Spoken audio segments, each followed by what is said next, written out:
مع تحيات القمة من قلادة الاتحاد.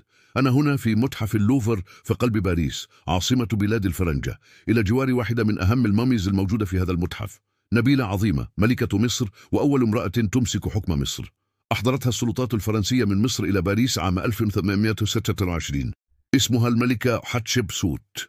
ولدت عام 1507 قبل الميلاد، وتاريخ ميلادها موجود على هذه ستيلة، وها الآن موجودة في متحف اللوفر. وتشير بعض المصادر إلى أنها ولدت في طيبة، وأبوها الملكة أمنحتيب وأمها الملكة نوفرتيتي زوجة الملك المصري توتمس الثالث وهو أبو 400، واسمها عند الإنجليز هاتشبسوت.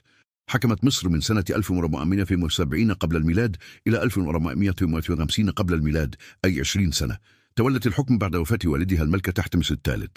والده كان يحكم مصر من سنة 1490 قبل الميلاد إلى 1480 قبل الميلاد، وقد خلفه ابنه في الخامسة من عمره.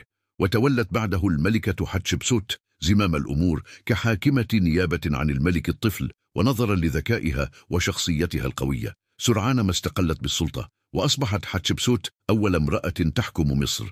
وقد أمرت بتشييد عدد من الجدران الملكية، منها جدار موجود الآن في المتحف المصري بواشنطن. وأمرنا بإنشاء معابد عديدة، ومنها معبد دير البحري الذي يعد من عجائب الدنيا السبع. وقد أصبحت شخصية هامة جدا في التاريخ المصري.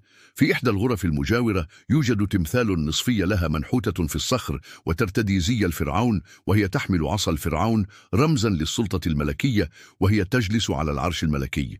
ويوجد تمثال آخر لها، ولكن تمثالها هذا ليس بهالة الملكة، فقد كان المصريون القدماء يخلدون ذكرا لأبنائهم الأكفاء في هذه التماثيل. وبعد أن توفي الملكة تحتمس الثالث، توفيت الملكة حتشبسوت ودفنت في هذا المكان، وكانت قبرها في وادي الملوك. وفيما يخص سبب الوجود في وادي الملوك فهو موجود في إحدى الكتب التاريخية القديمة، ونصت على أنه تم دفن بعض ملوك ومن هم لم يكونوا فرعون، فكانوا يدفنون في وادي الملوك، وكان يطلق عليهم لقب الملكة حتشبسوت. وأخيرا الملكة حتشبسوت أول بنت تمسك حكم مصر. مع تمنيات لكم بالسعادة والهناء، ومصر كلها حلوة.